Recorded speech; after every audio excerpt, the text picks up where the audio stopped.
Hello students. आज पुनः नए वीडियो के साथ आपके सामने। मैंने 2 अध्याय तक आपको महत्वपूर्ण कुछ समझाए थे। आज अध्याय 4 11वीं केमिस्ट्री में रासायनिक आबंधन।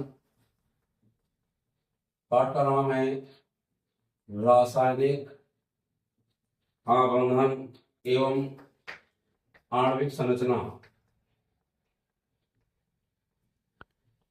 रासायनिक आबंधन और आणविक संरचना की जो इम्पोर्टेंट क्वेश्चन है वे आपको देखना है। इसमें सबसे पहली बात है आपको आणविक बंध निर्माण, आणविक बंध निर्माण और सहसंयोजक बंध निर्माण। ये क्वेश्चन परीक्षा में पूछा जाता है। सहसंयोजक बंध निर्माण यानी इनका निर्माण कैसे होता है, तत्व तो आपस में कैसे जुड़ते हैं और यौगिक आपस में यौगिक मिलकर कैसे बनाते हैं, किस हिसाब से जुड़ते हैं, कौन कौन से इलेक्ट्रॉन से जुड़ते हैं। ये परीक्षा में क्वेश्चन अधिकतम पूछा जाता है। इसको आपको जैसे कोई भी आ जाए, चाहे वो अमोनिया का निर्माण हो, NH3 का निर्माण हो, चाहे CCl4 का निर्माण हो, कार्बन टेट्राक्लोराइड हो, कुछ भी हो, ये अधिकतर परीक्षा में इंपॉर्टेंट क्वेश्चन के रूप में पूछे जाते हैं। आपको ध्यान रखना है। अगला है सहसंयोजक यौगिकों के गुण। सहसंयोजक सहसंयोजक यौगिकों के गुण, यौगिकों के गुण परीक्षा में आते हैं, तो ये आपको क्वेश्चन अच्छे से देखना है। और आणविक यौगिकों के गुण आते हैं, इनके क्वेश्चन महत्वपूर्ण है। ये आपको इंपॉर्टेंट है, ये आपको देखना है, इनको अच्छे से याद कर लेना है। सहसंयोजक यौगिकों के गुण और आणविक यौगिकों के गुण। अगला है लुईस अम्ल एवं लुईस क्षार की धारणा। ये आपको अच्छे से तैयार करना है। लुईस अम्ल एवं लुईस क्षार की धारणा, क्षार की धारणा, ये आपके इंपॉर्टेंट क्वेश्चन है, ये आपको देखना है। लुईस अम्ल परीक्षा में पूछे जाते हैं, ये आपको अधिकतर इससे देखना है। अगला है द्विध्रुव आघूर्ण, इससे पढ़ना है। द्विध्रुव आघूर्ण, आघूर्ण आपको इससे पूछना है। इसमें आपका कोई भी आ सकता है, चाहे जल का अणु हो, चाहे अमोनिया का अणु हो, कोई भी पूछ सकते हैं। ये आपको सभी देख लेना है योग उदाहरण के रूप में, और ये परीक्षा में इंपॉर्टेंट क्वेश्चन है, अधिकतर आते हैं। अगला है इसमें आपका अतिव्यापन। अतिव्यापन जरूर आता है, चाहे SS अतिव्यापन आए, चाहे SP अतिव्यापन आए, चाहे PP अतिव्यापन आए, कोई ना कोई आपसे अतिव्यापन पूछा जाएगा। ये आपको पार्श्ववर्ती अतिव्यापन हो, ये आपका कोई ना कोई अतिव्यापन परीक्षा में आता है। पार्श्ववर्ती अतिव्यापन, ये कुछ इंपॉर्टेंट क्वेश्चन है। मैंने कहा था जो क्वेश्चन आपसे दिक्कत हुआ करे या ना बना करे वो हमसे पूछा करें। अभी तक आपने कमेंट में ऐसा नहीं पूछा। अगला है संकरण क्या है, हाइब्रिडाइजेशन और इसके नियम, यानी संकरण और संकरण के नियम आपको अच्छे से पढ़ना है, ये पढ़ लीजिएगा। इसके बाद चाहे संकरण में कोई भी हो, sp संकरण हो, चाहे sp2 संकरण हो, कुछ भी हो, ये परीक्षा में अधिकतर आता है। BCl3 अणु का बनना और अमोनिया अणु का बनना, एसिटिलीन और एथिलीन का बनना, ये परीक्षा में पूछे जाते हैं। इसको चित्र सहित आपको बनाना है और ये क्वेश्चन अच्छे से आपको इस पाठ से सीखना है। sp3 संकरण हो, चाहे sp3d2 हो, संकरण आपको चारों करना है, चाहे OSP हो, sp2 हो, sp3 हो और चाहे sp3d हो, ये संकरण आपको पढ़ना है। अगला पढ़ना है रेजोनेंस। रेजोनेंस मीन्स होता है अनुनाद क्या है और इसके लक्षण, अनुनाद पढ़ना है और इसके लक्षण पढ़ना है। ये इंपॉर्टेंट क्वेश्चन ध्यान रखिएगा। आणविक कक्षक की धारणा, इसके बाद आपके कक्षक आरेख आते हैं। कक्षक आरेख में नाइट्रोजन का और ऑक्सीजन कक्षक आरेख परीक्षा में बहुत पूछे जाते हैं। आपको हाइड्रोजन कक्षक आरेख भी पढ़ना है और एक क्लोरीन का कक्षक आरेख है। ये कक्षक आरेख आपको पढ़ना है, तो चाहे वो नाइट्रोजन ऑक्सीजन महत्वपूर्ण है। कक्षक आरेख आप पढ़ने, आणविक कक्षक आरेख बनाने की पूरी विधि, कौन से कक्षक कहाँ में मिलते हैं, 1s कहाँ होता है, 2s कहाँ होता है, ये पूरे आपको इसके अंतर्गत पढ़ना है। ध्यान रखिए। हाइड्रोजन बंध पढ़ना है, हाइड्रोजन बॉन्ड, हाइड्रोजन बॉन्ड भी आपको पढ़ना है। हाइड्रोजन बंध क्या है और इसका निर्माण कैसे होता है, ये क्वेश्चन कुछ इंपॉर्टेंट इस पार्ट से पढ़ लीजिएगा, जो परीक्षा के लिए बहुत महत्वपूर्ण है। और इन क्वेश्चनों को पढ़ेंगे तो निश्चित रूप से आपको 10 तारीख के पेपर में फायदा होगा। 10 तारीख का आपका इंपॉर्टेंट पेपर है केमिस्ट्री का, और चूंकि इसमें गैप नहीं है, 9 को बायो है, 10 को आपका केमिस्ट्री का है। इन क्वेश्चनों को अच्छे से देख लीजिएगा। अध्याय 4 के क्वेश्चन है, आप इनको नोट भी कर लीजिएगा। अगला क्वेश्चन मैं बताता हूँ अध्याय 5 का। हमने कुछ क्वेश्चन आपको हर पार्ट से बताए थे, मोस्ट क्योंकि मोस्ट क्वेश्चन पढ़ने का ही समय है, पूरी केमिस्ट्री पढ़ने का समय नहीं है। आप क्योंकि सत्र में लास्ट में बचा है, उस दिन गैप भी आपका नहीं है। 5वां अध्याय जो आता है आपका, 5वें अध्याय में है द्रव्य की अवस्थाएं। 5वां अध्याय है द्रव्य की अवस्थाएं। द्रव्य की अवस्थाओं में आप कुछ पढ़ लीजिएगा। मैं क्वेश्चन बता रहा हूं आपको, इसमें इंपॉर्टेंट क्वेश्चन आपको पढ़ना है। इसमें बॉयल और चार्ल्स के नियम, बॉयल का नियम, चार्ल्स का नियम, चार्ल्स का नियम और एवोगैड्रो नियम, ये तीनों नियम पढ़ना है। एवोगैड्रो भी कहते हैं, सिर्फ एवोगाड्रो कहते हैं। एवोगैड्रो नियम ये आपको देखना है। नियम इसके अंदर जो सवाल आते हैं, तो छोटे छोटे सवाल आप देख लीजिएगा। सूत्र सीधे मान रखने पर इनके सवाल आ जाते हैं।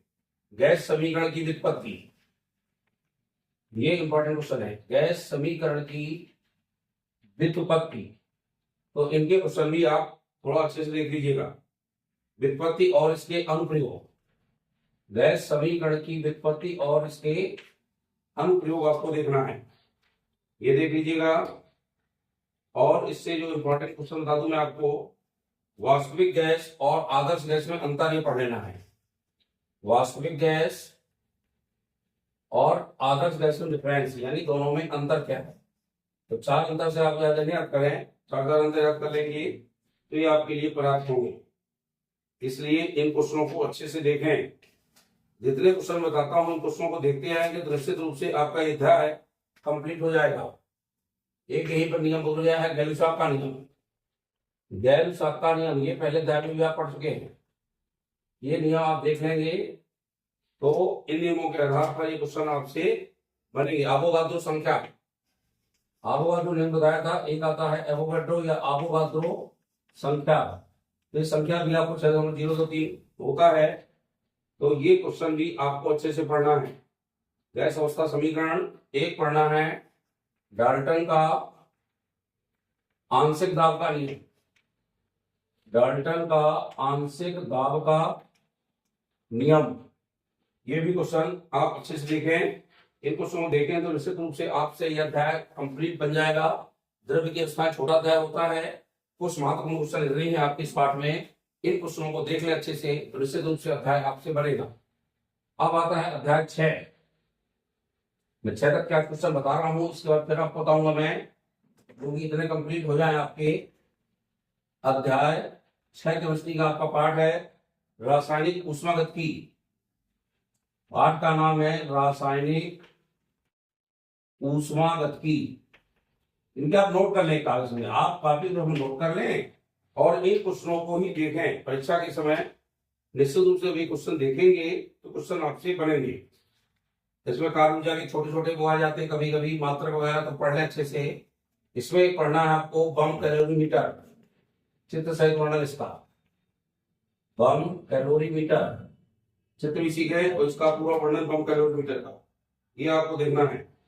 एंथैल्पी परिवर्तन क्या है और इसका महत्व, एंथैल्पी परिवर्तन क्या है ये देखना है, और इसका महत्व क्या है, इसका महत्व भी देखना है आपको अच्छे से। ये भी देखना है, एंथैल्पी परिवर्तन और इसका महत्व देखेंगे। ऊष्माधारता, ऊष्माधारता क्या है इसकी इकाई, और विशिष्ट चालकता, ये क्वेश्चन दोनों अच्छे से याद करना है, पढ़ना है आपको। विशिष्ट चालकता और ऊष्माधारता देखना है। विशिष्ट ऊष्मा, विशिष्ट चालकता और विशिष्ट ऊष्मा। विशिष्ट ऊष्मा एक आता है इसके अंदर गलन ऊष्मा। इनकी सिर्फ परिभाषाएं याद कर लें, परिभाषाएं इनकी टिप्पणी आती है लिखने के लिए, तो टिप्पणी आपसे बन जाएगी जब आप इनको अच्छे से देख लेंगे। एक आता दहन एंथैल्पी, दहन एंथैल्पी। इन क्वेश्चनों को नोट करते हैं जरूर, जब नोट करेंगे तो आपसे ये अच्छे से बनेंगे। हैश का स्थिर ऊष्मा संकलन नियम वेरी वेरी इंपॉर्टेंट। हैश का स्थिर ऊष्मा संकलन का नियम, संकलन का नियम, ये अच्छे से थोड़ा सा आप याद कर लेंगे। हैश का नियम देख लेंगे अच्छे से, क्योंकि परीक्षा में अक्सर आता है। तो हैश का नियम देखें, अनुत्कुंडी और उत्कुंडी प्रकरण देखें, ऊष्मागतिकी के दोनों नियम देखें। ऊष्मागतिकी के नियम, पहला नियम भी पढ़ना है, ऊष्मागतिकी का प्रथम एवं सेकंड लॉ, द्वितीय नियम। इन नियमों को भी आप अच्छे से पढ़ें और इसको हल करें। जब आप इनको देखेंगे बार बार तभी आपसे बनेंगे। एंट्रोपी पढ़ेंगे आप, एंट्रोपी क्या है और इसका महत्व क्या है, तो एंट्रोपी भी इससे पढ़ना है।